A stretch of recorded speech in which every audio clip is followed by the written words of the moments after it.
تعالیٰ وبرکاتہ۔ الحمد لله نحمده ونستعينه ونستغفره ونؤمن به ونتوكل عليه ونعوذ بالله من شرور أنفسنا ومن سيئات أعمالنا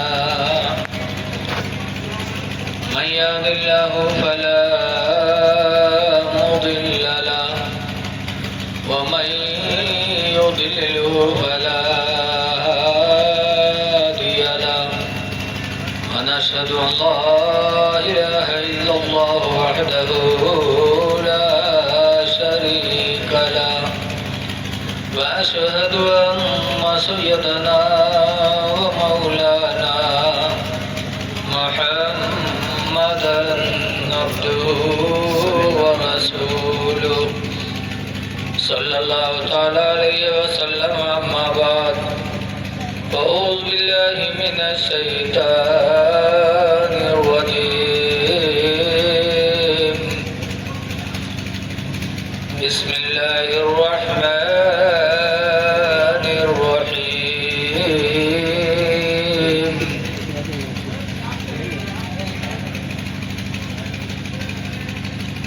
أرأيت الذي يكذب بالدين فذلك الذي يدعو اليتيم ولا يحض على طعام المسكين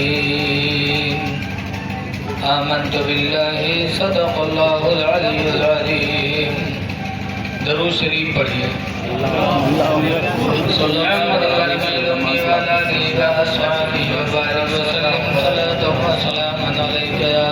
یا رسول اللہ صلی اللہ تعالی علیہ وسلم۔ حضرات، ابھی حضرت علامہ مولانا معروف الدین صاحب قبلہ نے بہت ہی ایمان افروز تقریر کیا اور الحمدللہ ایسا لگ رہا تھا کہ ہم اور آپ کے اندر ایک ایمان کی کرن جگمگا رہی تھی اور ہم اور آپ محظوظ ہو رہے تھے۔ یہ حضرت نے کم ٹائم میں بہت کچھ ہم کو آپ کو دے دیا۔ اللہ تعالی ہم کو آپ کو عمل کی توفیق عطا فرمائے، آمین۔ ناظم جلسہ حضرت تعریف رضا صاحب قبلہ، اے بیٹا اٹھ کے جاؤ نا یار، ابھی تم کو شروع ہی نہیں کیا یار۔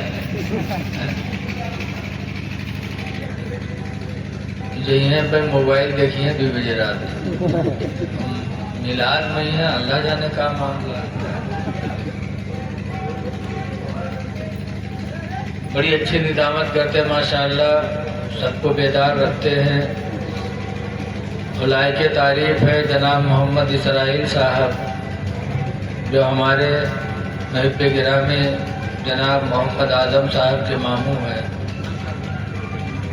کہ ابھی 2 دن پہلے ہم لوگوں کو بلایا، محفل کرائی، لیکن بارش کی وجہ سے کم لوگ آئے، تو پھر انہوں نے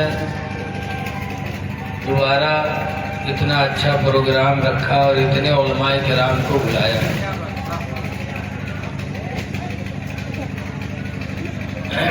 خوش نصیب ہے یہ کہ آج ان کے یہاں آنگن میں اتنے حافظ عالم تشریف لائے۔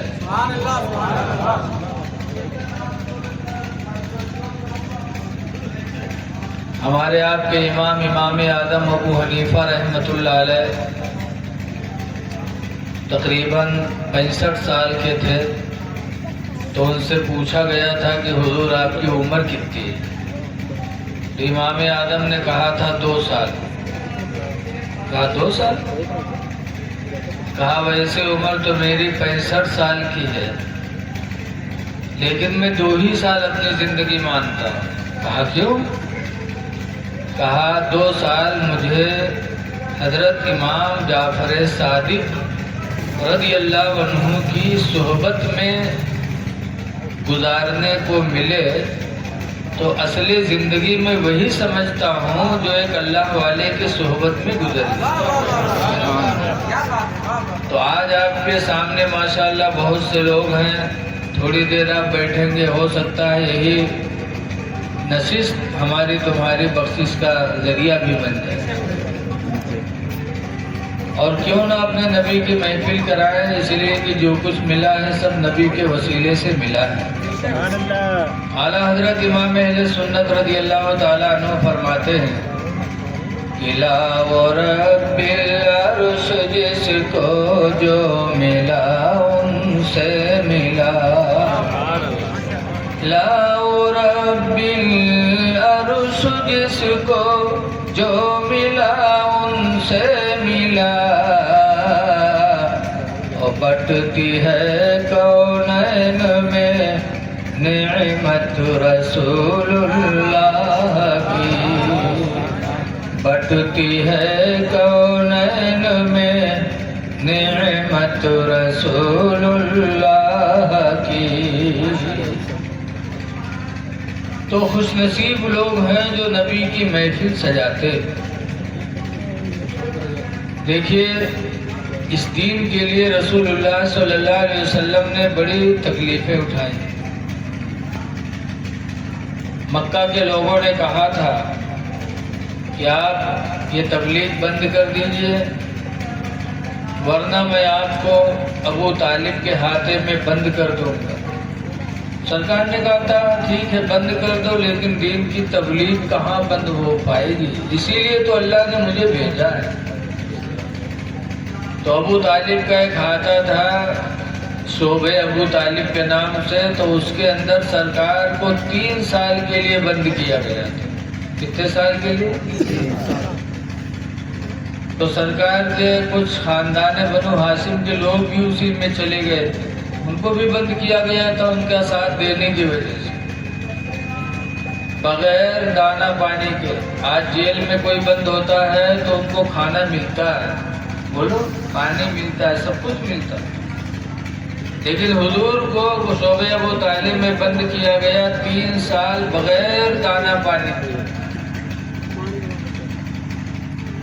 یہاں تک کہ کفار میں خود ہی جھگڑا ہونے لگا کہ یہ بے رحمی ہے کہ ہمارے بچے کھائے پیے موج کریں اور بنو ہاشم کے بچے صوبے ابو طالب میں گھاس کھا رہے ہیں، چیخ رہے ہیں، 3 سال سے بے دانا پانی بند ہے۔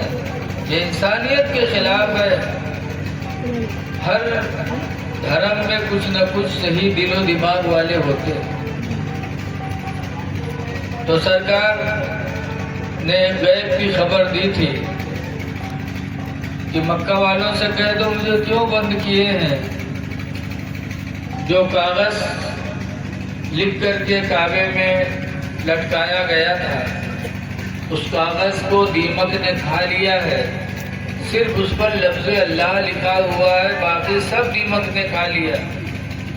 جب حضور نے یہ خبر دی تو سرکار کے چچا ابو طالب بھی اسی میں بند۔ ابو طالب نے کہا مکہ کے لوگوں سنو، میرا بھتیجا اس گھاٹی کے اندر رہ کر ایک غیب کی خبر بتا رہا ہے کہ جو پرچہ کعبہ میں لٹکایا گیا تھا معاہدے کا، اس کو دیمک نے کھا لیا، جہاں اللہ لکھا تھا وہ صرف باقی ہے۔ تو اے لوگوں دیکھو، اگر ان کی بات جھوٹی ہوگی تو ہم ان کا ساتھ آج سے چھوڑ دیں گے، اگر ان کی بات سچی ہے تو تم لوگ اس سے ان کو رہا کرو۔ جب خانہ کعبہ میں کے اندر وہ کاغذ دیکھا گیا تو یقیناً جہاں لفظ اللہ لکھا تھا وہ باقی ہے، باقی سارے کاغذ کو دیمک نے کھا لیا۔ تب لوگوں کو یقین ہو گیا کہ یہ نبی ہیں، تبھی غیب کی خبریں بتا رہے ہیں۔ حضور کو رہا کیا گیا۔ اس دین کے لیے حضور نے بے پناہ تکلیفیں اٹھائی ہیں، تو آج اگر ان کے نام پر ہم محفل کر لیں تو کوئی بڑی بات نہیں۔ اللہ تعالیٰ جو بھی دے نبی کے اوپر قربان کر۔ اسی لیے حضرت ابو بکر رضی اللہ تعالیٰ عنہ جو عاشق رسول ہیں کہا کرتے تھے حبب الی من الدنیا ثلاث، دنیا کی 3 چیزیں مجھے بڑی پیاری ہیں۔ نمبر 1 پر کہا کرتے تھے النظر الی وجہ رسول اللہ، نمبر 1 پر رسول اللہ کے چہرے کو میں دیکھا کروں، یہ مجھے دنیا کی سب سے پہلی چیز جو مجھے پسند ہے، حضور کا چہرہ صرف دیکھا کروں۔ حضور کا چہرہ کیا چہرہ تھا؟ اعلیٰ حضرت امام اہل سنت فرماتے ہیں کہ رخ دن ہے مہر سما، یہ بھی نہیں وہ بھی نہیں۔